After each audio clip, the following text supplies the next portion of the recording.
cerita keagungan Tuhan. Salam sejahtera di dalam kasih Tuhan Yesus Kristus. Kita bertemu di Fellowship Yogyakarta 9 Juni 2024. Saya akan memberikan satu pembukaan rahasia firman tentang berkat kesulungan Yakub. Saudaraku yang dikasihi Tuhan, berkat kesulungan itu penting di dalam kehidupan kita. Dan kita bisa memperoleh berkat kesulungan itu kalau kita menjaga kekudusan. Saudara, dengan berkat kesulungan itu seseorang bisa memperoleh kemenangan. Meskipun dia seolah-olah berjalan sendiri, tetapi dia tetap memperoleh kemenangan. Seperti halnya Yusuf, kemudian seperti halnya juga Yakub, bahkan juga seperti Raja Daud dan lain sebagainya. Mereka itu orang-orang yang memegang berkat kesulungan. Saudaraku yang dikasihi Tuhan, di sini saya akan mengambil contoh dari Yakub, dari Kejadian pasal 27 ayat 27 sampai 29. Jadi Yakub ini memang pribadi yang sangat cerdik. Saudara, jadi Yakub yang kemudian diberi nama Israel itu memang memiliki kecerdikan. Cerdik mengatasi segala macam masalah. Bahkan ketika dia memperoleh berkat kesulungan, sebetulnya dia bukan anak sulung, tetapi dia memperoleh berkat sulung. Itu dengan cara-cara yang cerdik, bukan dengan cara-cara yang berdosa. Saudara, jadi Yakub ini pribadi yang sangat cerdik. Dia bisa merampas hak kesulungannya Esau. Saudara, kalau membaca di dalam kitab Kejadian pasal 27, dan bahkan merampas berkat Esau dengan cara yang begitu cantik, dengan satu taktik yang begitu luar biasa cerdasnya. Saudaraku, kenapa hak kesulungan itu bisa beralih dari Esau kepada Yakub? Padahal Esau itu anak sulung sebetulnya, anak yang harusnya dapat berkat. Tetapi kenapa bisa beralih kepada Yakub, saudaraku?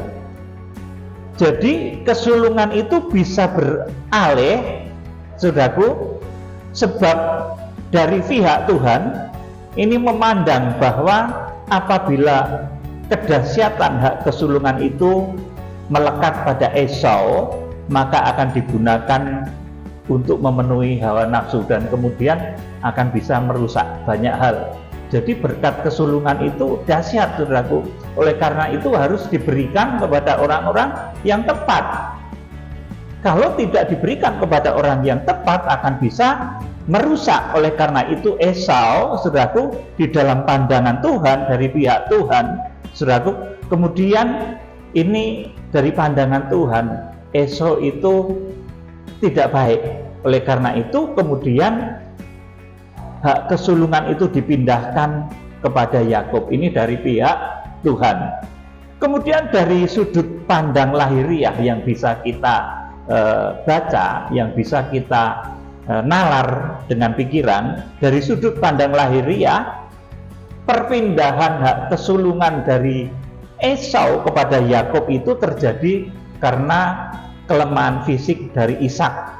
Ishak yang sudah lanjut usia, matanya tidak lagi jelas melihat, saudaraku, sehingga kurang bisa melihat dengan jelas akan perbedaan Esau dan Yakub. Ini alasan secara akal, saudaraku, yang bisa kita pikirkan. Tetapi alasan hakikinya memang karena yang layak untuk menerima berkat kesulungan itu adalah Yakub. Esau memiliki karakter yang kurang baik. Saudaraku, Esau memiliki karakter yang kurang tepat, sehingga kalau diberkati dengan hak kesulungan itu, maka akan bisa merusak. Oleh karena itu, hak kesulungan selanjutnya ada pada Yakub. Jadi dari sudut pandang lahiriah itu bisa kita pahami, karena Ishak yang merupakan ayahnya Esau dan Yakub itu sudah lanjut usia, sehingga kurang bisa melihat dengan jelas akan perbedaan Esau dan Yakub. Saudara, saya beritahu, hak kesulungan itu penting. Saudara, penting untuk saudara memperoleh kesuksesan ketika saudara melayani Tuhan terutama. Tanpa hak kesulungan yang saudara peroleh lewat penyucian, lewat pengkudusan yang dikerjakan oleh Roh Kudus, lewat kekuatan korban Kristus, saudara tidak akan bisa berhasil. Saudara berbisnis, berusaha, saudara tidak memiliki hak kesulungan, saudaraku, tidak memelihara hak kesulungan, maka saudara juga akan sulit untuk sukses. Saudara melakukan apa saja tanpa memiliki hak kesulungan. Hak kesulungan itu apa, saudaraku? Kalau di dalam diri kita yang bisa kita rasakan, itu ketika di dalam hati kita tidak bermasalah lagi, kita berdamai dengan Tuhan, kita berdamai dengan sesama. Saudaraku, kita betul-betul menjaga kekudusan. Pada saat itulah yang namanya berkat hak kesulungan itu ada di dalam diri kita. Saudara, dan ini penting, saudaraku. Dan secara simbolis ini kadang dilakukan oleh hamba-hamba Tuhan kepada imam-imam yang melayani, yang akan diutus untuk melayani. Saudaraku, itu diberikan berkat, doa-doa berkat khusus. Saudara, jadi saudara supaya menjadi jemaat-jemaat sulung yang nanti bisa diselamatkan oleh Tuhan dari bahaya masa antikris. Saya berdoa seperti itu. Milikilah pertobatan, milikilah hati yang suci, bertobatlah dari berbagai macam dosa, maka saudara akan menjadi jemaat-jemaat sulung Tuhan. Yang saudara kalau berusaha, saudara akan disertai dan akan berhasil. Kalau melayani Tuhan, saudara akan disertai dan akan berhasil. Kalau mengalami sakit penyakit, saudara berdoa disembuhkan. Itu para pemegang hak kesulungan bisa melakukan hal itu. Saudara, jadi ini sangat penting. Ketika saudara terjatuh terpuruk sendirian, saudaraku, tidak ada yang peduli pada saudara. Kalau saudara itu memiliki hak kesulungan itu, maka Tuhan akan menjadi penolong saudara, mengarahkan saudara pada jalan-jalan yang begitu dahsyat dan luar biasa. Kita akan membaca kitab Kejadian pasal 27 ayat 27 sampai 29. Kitab Kejadian pasal 27 ayat 27 sampai 29. Saya mohon Ibu Tami. Lalu datanglah Yakub dekat-dekat dan diciumnyalah ayahnya. Ketika Ishak mencium bau pakaian Yakub, diberkatinyalah dia, katanya, Ya. Sesungguhnya bau anakku adalah sebagai bau padang yang diberkati Tuhan. Terus Allah akan memberikan kepadamu embun yang dari langit, dan tanah-tanah gemuk di bumi, dan gandum-gandum serta anggur berlimpah-limpah. 29, perhatikan. Bangsa-bangsa akan takluk kepadamu, dan suku-suku bangsa akan sujud kepadamu. Terus Jadilah tuan atas saudara-saudaramu, dan anak-anak ibumu akan sujud kepadamu. Siapa yang mengutuk engkau, terkutuklah ia, dan siapa yang memberkati engkau, diberkatilah ia. amin. Orang yang memegang, yang memiliki hak kesulungan, yang menjaga kekudusan hidup, yang nanti di Wahyu pasal 14 itu merupakan korban-korban sulung bagi Allah dan bagi anak domba. Saudaraku, orang-orang yang diselamatkan ketika masa antikris itu terjadi, saudaraku, mereka adalah orang-orang yang bisa menjaga kesulungan hidup. Saudaraku yang dikasih Tuhan, yang kesulungannya itu dijaga oleh Tuhan. Jadi orang yang memiliki kesulungan hidup itu, saudaraku, dikatakan di sini Allah akan memberikan kepadamu embun yang dari langit dan tanah-tanah gemuk di bumi, dan gandum serta anggur berlimpah-limpah. Bangsa-bangsa akan takluk kepadamu. Bangsa-bangsa akan takluk kepadamu. Kemudian suku-suku bangsa akan sujud kepadamu. Saudaraku, jadilah tuan atas saudara-saudaramu, dan anak-anak ibumu akan sujud kepadamu. Siapa yang mengutuk engkau, terkutuklah ia, dan siapa yang memberkati engkau, diberkatilah ia. Saudara, kalau saudara memegang hak kesulungan, memiliki kekudusan hidup di hadapan Tuhan, saudara menjaga kekudusan hidup. Kalau saudara ini dikutuk orang, maka orang yang mengutuk saudara itu justru kebalik, kena kutuk. Saudara, di dalam kehidupan pelayanan, perjalanan pelayanan saya, berulang kali saya mengalami hal-hal seperti ini. Sumpah serapah, kutukan, cacian, dan lain sebagainya sering terjadi, tetapi justru kutuk itu kembali kepada orang yang mengutuk. Dimana ketika orang itu mengutuk, saudaraku, mencerca, sumpah serapah terhadap apa yang saya kerjakan, saudaraku, ya di hati saya menangis, saudaraku. Tetapi saudaraku, karena saya memegang janji Tuhan, maka orang-orang yang mengutuk itu, saudaraku, dibalik kondisinya, saudaraku, dipermalukan. Oleh karena itu, saudara, milikilah hak kesulungan, berkat-berkat kesulungan, supaya ketika nanti saudara dihina, saudara sendirian, tidak ada yang menemani saudara. Di dalam kesendirian itu pun Tuhan bisa membangun saudara. Itu kalau saudara punya hak kesulungan. Seperti Yusuf, saudaraku, Yusuf itu menjaga kekudusan, sehingga kesulungan hidupnya itu, saudaraku, itu terpelihara. Dan ketika dia sendirian sekalipun, saudaraku, Tuhan menolong dia. Nggak ada yang nolong padahal, saudaraku. Tuhan menolong dia melalui orang-orang lain. Ketika saudara-saudaranya tidak mau menolong lagi, dia bisa sukses di Mesir sendirian, saudaraku. Kalau dalam bahasa Jawa dikatakan itu sebagai menang tanpa bolo. Artinya berperang sendirian itu bisa menang, saudaraku. Dan saudaraku, jadi menang tanpa bolo, menang tan ngasorake, menang tapi tidak, kalau sudah di atas itu enggak kemudian nginjak-injak orang yang dikalahkan, saudaraku. Ini karakter orang-orang yang memegang hak kesulungan. Jadi yang teristimewa itu kalau saudara memegang hak kesulungan, memelihara kekudusan hidup, maka orang yang mengutuk saudara itu justru yang akan terkena kutukannya itu sendiri. Dan siapa yang memberkati engkau, diberkatilah ia. Jadi milikilah, saudara, kesulungan hidup, seperti halnya Yakub. Saudaraku, Yakub itu cerdik. Kemudian saya beralih ke akhir zaman. Di akhir zaman, hak kesulungan itu berada di tangan Tuhan Yesus mempelai pria surga. Saudaraku, gereja akhir zaman itu ibaratnya itu seperti Maria, saudaraku.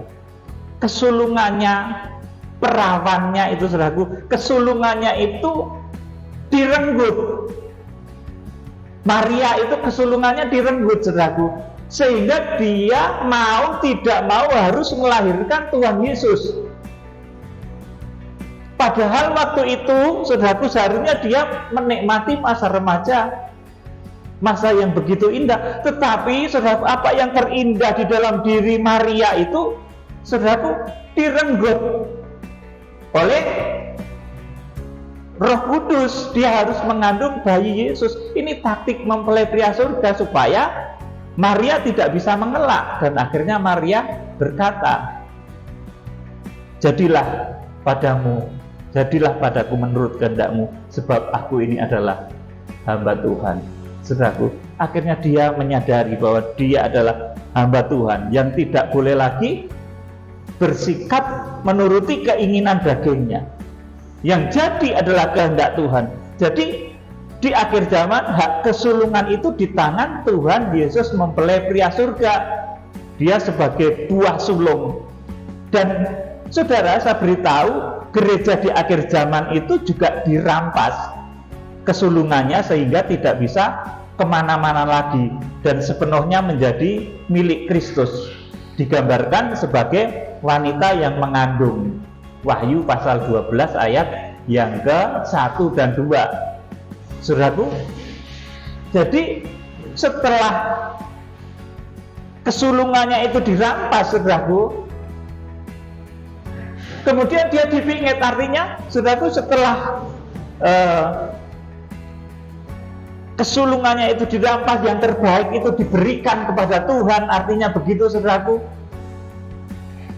Kemudian saudaraku, dia tidak bisa kemana-mana lagi, harus diungsikan ke padang belantara pengungsian. Dan di dunia kemudian dilanda masa antikristus. Ini taktik mempelai pria surga yang begitu cerdik untuk memenangkan jemaat-jemaatnya. Saudara, karena manusia itu pada dasarnya, kalau Tuhan tidak memiliki strategi yang cerdik, saudaraku, manusia itu cenderung keinginannya adalah hawa nafsu. Saudaraku, oleh karena itu di dalam Wahyu pasal yang ke-8 ayat yang ke-1, surga sunyi senyap setengah jam lamanya. Itu jurusnya Tuhan. Ketika Tuhan mempersekutuai gerejanya, sampai gerejanya itu sudah begitu taat kepada Roh Kudus, sampai dikatakan ibarat seorang wanita yang mengandung. Saudaraku, Petrus itu ketika muda dia berjalan menuruti kehendaknya, tetapi ketika sudah tua dia menuruti apa maunya Roh Kudus. Saudaraku, demikian pula gereja di akhir zaman yang dipilih oleh Tuhan menjadi korban-korban sulung bagi Allah. Itu mereka kemudian difungsikan, dipingit, bahasa Indonesianya seperti itu, saudaraku. Jadi gereja akhir zaman itu dirampas kesulungannya, bukan untuk supaya lemah, tetapi supaya dia terikat kepada Tuhan, nggak bisa lari kepada hal-hal dunia, nggak bisa lari kepada antikris. Sebab kalau tidak dibegitukan, saudaraku, manusia-manusia bahkan jemaat-jemaat itu hatinya bisa terpikat oleh dunia, saudaraku, terpikat oleh antikris dengan berbagai fasilitas yang indah, dengan berbagai macam keindahan dunia. Orang itu bisa terpikat hal itu. Oleh karena itu Tuhan di akhir zaman, dalam bahasa tanda kutip yaitu gereja akhir zaman itu dirampas kesulungannya. Artinya dia bisa memberikan segala sesuatu yang terbaik sehingga tidak bisa kemana-mana lagi, dan harus menjadi miliknya Kristus. Ini jurus mempelai pria surga. Jadi jurusnya Tuhan Yesus di dalam kitab Wahyu pasal 8 dan Wahyu pasal 12. Sebab jemaat itu apabila tidak dipenuhi Roh Kudus, saudaraku, di dalam hatinya itu tidak ada Roh Kudus, maka akan cenderung lari kepada nafsu dunia. Dia sangat mudah terpengaruh nafsu keduniawian, nafsu serakah, nafsu amarah, nafsu seksual, berbagai macam keinginan-keinginan buruk itu sangat mudah mempengaruhi manusia. Tetapi bila manusia sudah diikat dengan meterai Roh Kudus, maka dia menjadi, saudaraku, seperti Maria yang mau tidak mau harus mengaku bahwa aku ternyata hamba Tuhan, bahwa aku harus taat dan turut kepada firman Tuhan. Tidak ada pilihan lain. Tuhan Yesus Kristus adalah mempelai pria surgaku. Orang yang di dalam hatinya ada Roh Kudus itu seperti itu, saudaraku. Aku akan taat kepada Tuhan, dan Tuhan Yesus Kristus mempelai pria surgaku. Jadi jemaat itu bila tidak dipenuhi Roh Kudus, maka akan cenderung lari kepada nafsu dunia, bahkan sangat rawan terkena bahaya terpikat oleh antikris. Sebab antikris itu menawan, saudaraku. Kalau saudara melihat gambaran Wahyu pasal 13, itu begitu dahsyat. Saudara baca di Wahyu pasal 13 itu, antikris itu begitu luar biasa, bahkan digambarkan itu merupakan penjelmaan dari iblis, si naga tua itu, saudaraku. Jadi kadang orang itu suka dengan simbol naga ya, padahal kalau di Alkitab naga itu merupakan simbol dari kuasa iblis atau kuasa kegelapan. Sejak kitab Kejadian ya, saudaraku, Kejadian itu Hawa itu ditipu oleh iblis yang menyerupai, yang berada di dalam bentuk ular, saudaraku. Jadi yang dipakai oleh iblis untuk menipu manusia pertama kali itu bentuknya ular. karena ular itu memang kalau diperhatikan ada orang yang bilang indah, tapi kalau menurut saya tidak, saudaraku. Jadi ada orang yang begitu cinta sama ular sehingga ular itu dibikin hewan kesukaan lah, saudaraku. Tidur bersama ular, saudaraku. Kemudian bahkan naga, saudaraku, itu kalau digambar juga begitu indah. Makanya Antikristus memiliki daya pikat yang luar biasa. Kalau jemaat tidak memiliki kekudusan hidup, kesulungan hidup, maka dia sangat riskan untuk terkena atau terpikat oleh bahaya Antikris. Kita akan membaca ini Efesus pasal 4 ayat 30 sampai 32. Efesus 4 ayat 30 sampai 32. Ya, kita baca. Dan janganlah kamu mendukakan Roh Kudus Allah yang telah memeteraikan kamu menjelang hari penyelamatan. Terus, segala kepahitan, kegeraman, kemarahan, pertikaian dan fitnah hendaklah dibuang dari antara kamu, demikian pula dengan segala kejahatan. Tetapi hendaklah kamu ramah seorang terhadap yang lain, penuh kasih mesra dan saling mengampuni, sebagaimana Allah di dalam Kristus telah mengampuni kamu. Amin. Saudaraku, jadi di akhir zaman Roh Kudus itu akan memeteraikan kamu menjelang hari penyelamatan. Hari penyelamatan itu apa, saudaraku? Di Wahyu pasal 12 itu sudah sering saya sampaikan pada saudara. Hari terjadinya orang-orang yang harpaso langsung dibawa kepada Allah dan ketahtanya. Hari terjadinya saat orang-orang diungsikan ke padang belantara pengungsian selama 1260 hari. Itulah hari penyelamatan di akhir zaman. Dan sebelum hari penyelamatan itu, kamu akan dimeteraikan. Saudara-saudara akan dimeteraikan oleh Roh Kudus. Roh Kudus itu laksana dahulu Roh Kudus yang mendatangi Maria, malaikat Gabriel yang menyatakan bahwa Maria itu akan mengandung oleh Roh Kudus. Roh Kudus yang memeteraikan saudara itu seperti Roh Kudus yang dahulu mendatangi Maria, seperti Maria, kemudian Maria mengandung Roh Kudus, saudaraku. Roh Kudus yang mendatangi saudara seperti itu.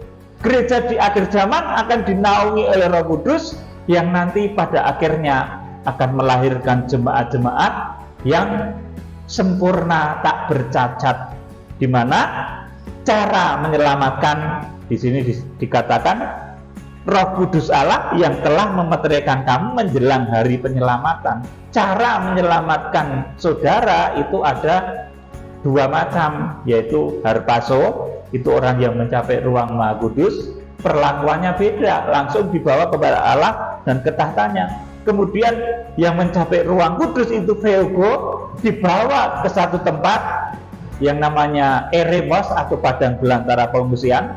Wahyu 12 ayat yang ke-6 dan ayat yang ke-14 itu cara penyelamatan. Nah, sekarang kita menunggu saudara itu dimeteraikan oleh Roh Kudus. Pemeteraian itu terjadi di mana?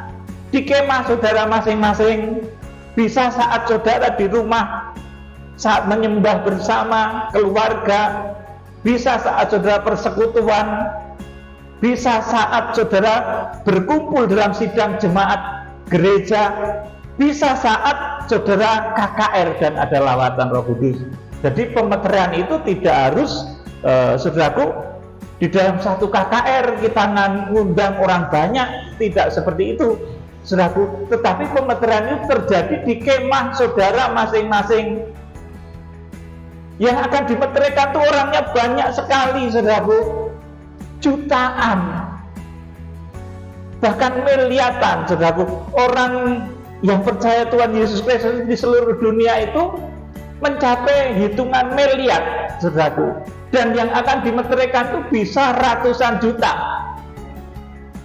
Saudara, untuk memeteraikan sekian ratus juta manusia yang percaya ini saudaraku, menjelang hari penyelamatan, ini bukan terhitung dari zaman dulu, zaman gereja, zaman bapak-bapak gereja, itu belum terhitung yang dimeteraikan di zaman itu. Tetapi menjelang hari penyelamatan itu artinya saat-saat ini akan terjadi pemeteraian besar saudaraku, tetapi meliputi ratusan juta orang. Itu tidak mungkin saya mengundang saudara, ayo sekarang ke IRMC semua kumpul, di Stadion Senayan. Saudara, nggak bisa, kurang, saudara, nggak muat. Saudara, oleh karena itu pemeteran itu bisa terjadi di kemah saudara masing-masing. Seperti halnya ketika bangsa Israel itu terlepas dari tulah kematian anak sulung, saudaraku, itu keselamatan yang diberikan, yang wujudnya itu adalah percikan darah anak domba di ambang pintu rumah. Di kemah masing-masing jemaat itu, saudaraku, mereka berada di kemah masing-masing. Saudaraku yang dikasihi Tuhan Yesus Kristus, demikian pula untuk memeterikan saudara menjelang hari penyelamatan itu, karena yang dimeterikan itu ratusan juta. Saudaraku, nggak mungkin saya mengundang saudara ke satu tempat, saudaraku. Apalagi nanti kalau kita mengadakan pemeterian kepada bangsa Israel dalam pergerakan Kuda Putih, kita harus memeterikan ratusan ribu orang yang di dalam kitab Wahyu pasal yang ke-7 ayat yang ke-4 itu ditulis 144.000 orang harus dimeterikan dari suku Israel. Saya tidak mungkin nyuruh mereka itu kumpul mungkin di Yerusalem atau tempat yang luas, di lembah Megiddo. Kalau yang kumpul di lembah Megiddo itu nanti malah raja-raja yang akan perang di perang terakhir, perang Harmagedon. Wahyu pasal yang ke-16 itu persiapannya, kemudian pelaksanaannya di Wahyu pasal 19. Itu para raja di bumi nanti dikatakan akan berkumpul di satu lembah yang namanya Harmagedon, saudaraku. Jadi itu luas. Nah, untuk pemeterian nggak bisa kita ngundang secara fisik bangsa Israel 144.000 orang itu datang semua gitu, nggak bisa. KKR di depan bangsa Israel juga beda dengan KKR ketika kita menghadapi zaman-zaman gereja saat ini, saudaraku, di mana kalau pendeta khotbah, saudaraku, mengkibaskan jubahnya kemudian ratusan orang roboh. Di Israel nggak bisa begitu, saudaraku.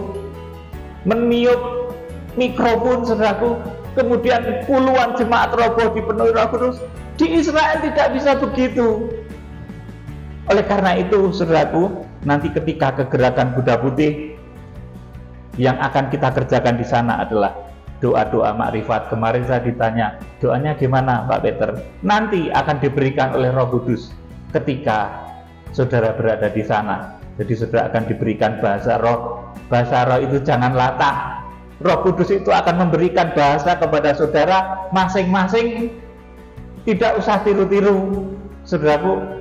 Bahasanya beda-beda, enggak apa-apa, saudaraku. Jadi jangan latah. Saya sangat salut dengan pendeta Stephen Tong tentang bahasa roh ketika berani menegur seseorang yang kayaknya itu berbahasa roh tetapi enggak. Saya salut sama beliau. Saudaraku yang dikasihi Tuhan Yesus Kristus, nanti ketika kita memeterikan bangsa Israel, kita tidak akan ngumpulin mereka sejumlah ratusan ribu orang, itu tidak. Kita akan melakukannya melalui doa yang namanya doa makrifat, yaitu bahasa roh, saudaraku, yang akan diberikan oleh Tuhan di sana nanti ketika kita melakukan kegerakan Kuda Putih. Saudaraku yang dikasihi Tuhan, dan berdoa itu bisa terjadi di era kita, di zaman kita, saudaraku, dan saudara akan mendapatkan kemurahan yang luar biasa. Kita akan sedikit kembali kepada Yakub, ya. Jadi Yakub itu orang yang diberkati, yang memelihara kekudusan hidup, kemudian orang yang memperoleh hak kesulungan. Saudaraku, kita akan membaca ini taktik Yakub. Jadi Yakub itu di mana-mana bisa mewarnai, ya saudaraku, termasuk mewarnai domba yang digembalakannya. Saudara, kita akan melihat cara Yakub ini memperoleh berkat. Itu karena Yakub itu berhasil memberikan warna pada domba-domba yang digembalakannya. Nah, domba-domba di akhir zaman, saudaraku, yang nanti disebut sebagai orang-orang yang merupakan korban-korban sulung bagi Allah dan bagi anak domba di Wahyu pasal 14 itu, saudaraku, mereka juga adalah laksana domba-domba yang digembalakan oleh Yakub ini, yang memiliki satu keistimewaan. Saudara, kita akan membaca ini kitab Kejadian pasal 30 ayat 31 sampai 43. Kejadian 30 ayat 31 sampai 43. Kata Laban, apakah yang harus kuberikan kepadamu? Jawab Yakub, tidak usah kau berikan apa-apa kepadaku. Aku mau lagi mengembalakan kambing dombamu dan menjaganya, asal engkau mengizinkan hal ini kepadaku. 32. Hari ini aku akan lewat dari tengah-tengah segala kambing dombamu dan akan mengasingkan dari situ setiap binatang yang berbintik-bintik dan berbelang-belang, segala domba yang hitam dan segala kambing yang berbelang-belang dan berbintik-bintik. Itulah upahku. Amin. Saudaraku, padahal domba itu kebanyakan putih mulus. Saudaraku, yang berbintik-bintik dan berbelang-belang itu jarang. Saudaraku, tetapi Yakub yang memiliki hak kesulungan tadi, saudaraku, dia cerdik. Saudaraku, meskipun kebanyakan domba itu putih, tetapi dombanya Yakub itu belang, nggak apa-apa. Saudaraku, jadi Yakub itu bisa mewarnai domba-dombanya, sehingga tidak bisa tertukar lagi antara dombanya Laban dan dombanya Yakub nantinya. Kalau putih itu milik Laban, kalau bintik-bintik atau belang-belang itu milik Yakub. Saudaraku, padahal saat itu kebanyakan domba kan putih semua, saudaraku. Tetapi kepada orang yang disertai Tuhan, itu Yakub itu sudah cerdas dari sananya, saudaraku. Makanya kemudian dinamai Israel kemudian Yakub itu. Dilanjut. Dan kejujuranku akan terbukti di kemudian hari apabila engkau datang memeriksa upahku. Terus? Segala yang tidak berbintik-bintik atau berbelang-belang di antara kambing-kambing dan yang tidak hitam di antara domba-domba, anggaplah itu tercuri olehku. Iya, jadi Laban itu dia melihat dengan sepintas karena banyak domba-domba itu memang ternyata yang putih pada saat itu, dan yang bintik-bintik atau belang-belang itu sedikit. Nah, itu diberikan kepada Yakub, maksudnya supaya Yakub itu tidak mendapat banyak domba. Tetapi saudaraku, apa yang terjadi kemudian? Dibaca lanjut. Kemudian kata Laban, baik, jadilah seperti perkataanmu itu. Terus? Lalu diasingkannya lah pada hari itu kambing-kambing jantan yang bercoreng-coreng dan berbelang-belang, dan segala kambing yang berbintik-bintik dan berbelang-belang, segala yang ada warna putih pada badannya, serta segala yang hitam di antara domba-domba, dan diserahkannya lah semuanya itu kepada anak-anaknya untuk dijaga. 36. Kemudian Laban menentukan jarak 3 hari perjalanan jauhnya antara dia dan Yakub. Maka tetaplah Yakub mengembalakan kambing domba yang tinggal itu. Terus? Lalu Yakub mengambil dahan hijau dari pohon mahawar, pohon badam dan pohon berangan. Dikupasnya lah dahan-dahan itu sehingga berbelang-belang sampai yang putihnya kelihatan. Amin. Saudaraku, jadi pohon hawar, pohon badam, dan pohon berangan itu menunjuk kepada orang-orang kudus yang menjaga kekudusannya, yang di dalam hidupnya memiliki mezbah dupa, memiliki jam-jam sembah, kemudian memiliki pelita emas. Di sini digambarkan seperti pohon badam, saudaraku, artinya memiliki kesaksian hidup yang baik, kemudian memiliki meja roti sajian. Jadi, saudaraku, oleh karena Yakub ini merupakan orang kudus yang memiliki hak kesulungan, dia memiliki sesuatu yang dahsyat, dia sih bisa merubah segala sesuatu. Saudaraku, kalau saudara memiliki jam sembah, jam doa, kemudian saudara memiliki saat-saat untuk membaca firman, saudara memiliki karunia-karunia Roh Kudus, maka saudara itu akan bisa mengubah segala sesuatu. Saudaraku, yang kelihatannya mustahil tapi bisa dikerjakan. Seperti domba-domba yang kayaknya putih semua, tapi lewat kuasa sembah, lewat kuasa firman dan Roh Kudus, semua bisa diubahkan. Akhirnya domba yang nanti berbintik-bintik itu malah lebih banyak. Yuk coba. Ia meletakkan dahan-dahan yang dikupasnya itu di dalam palungan, dalam tempat minum, kemana kambing domba itu datang dan minum, sehingga tempat di depan kambing domba itu. Adapun kambing domba itu suka berkelamin pada waktu datang minum. Jika kambing domba itu berkelamin dengan dahan-dahan itu, maka anaknya bercoreng-coreng, berbintik-bintik, dan berbelang-belang. Amin. Saudaraku, jadi ini taktik kecerdasan Yakub pada saat itu. Jadi Yakub itu memang pintar, saudaraku. Kalau orang sekarang katakan dia itu merupakan ahli untuk genetik ya, sehingga membuat kambing-kambing yang harusnya putih bulunya itu jadi belang, saudaraku. Ini artinya apa, saudaraku? Yakub ini bisa memberikan warna kepada domba-dombanya. Seorang hamba Tuhan yang berhasil itu juga dia bisa memberikan warna untuk setiap domba-domba yang digembalakannya. Saudaraku, teristimewa jemaat-jemaat di akhir zaman, dia harus memiliki warna. Saudaraku, warnanya apa, saudaraku? Luar biasa, tidak hanya putih, berbelang-belang, saudaraku. Nanti ini erat kaitannya dengan rahasia Wahyu pasal yang ke-12, rahasia siang dan malam, rahasia terang dan gelap. Saudaraku, karena Yakub memiliki pengajaran yang indah tentunya, saudaraku, kalau di dalam arti rohaninya seperti itu. Saudaraku, akhirnya Yakub ini memperoleh domba-domba yang banyak. Saudaraku, dia memiliki strategi pakar di dalam genetik, saudaraku, sehingga bisa mengubah kambing domba-domba yang kebanyakan itu putih menjadi ternyata banyak yang bercoreng-coreng, berbintik-bintik, dan berbelang-belang. Itulah domba gembalaannya Yakub nantinya. Dibaca lanjut ayat 40 ya.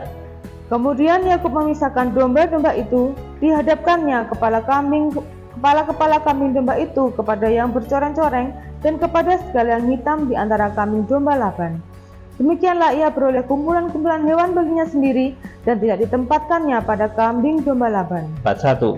Dan setiap kali apabila berkelamin kambing domba yang kuat, maka Yakub meletakkan dahan-dahan itu ke dalam palungan di depan mata kambing domba itu, supaya berkelamin dekat dahan-dahan itu. Terus? Tetapi apabila datang kambing domba yang lemah, ia tidak meletakkan dahan-dahan itu ke dalamnya. Jadi hewan yang lemah untuk Laban dan yang kuat untuk Yakub. Iya, jadi Yakub ini pinter ya. Kalau memilih domba itu pinter.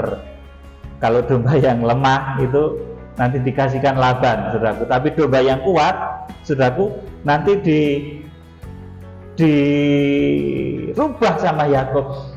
Genetiknya itu dirubah, jadi memiliki bulu yang berbintik-bintik atau hitam.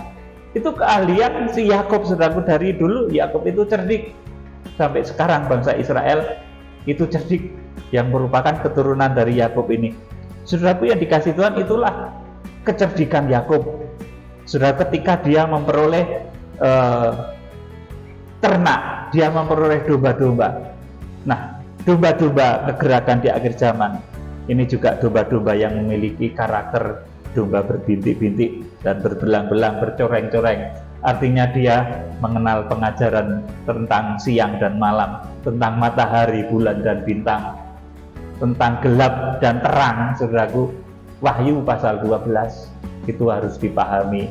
Jadi kalau saudara oleh karena pengajaran ini, saudara menjadi kelihatan seperti domba yang aneh, berbelang-belang, berbintik-bintik, saudara jangan kaget. Itu proses ya, proses yang akan menjadikan saudara kuat dan akan diberkati oleh Tuhan menjadi jemaat-jemaat sulung.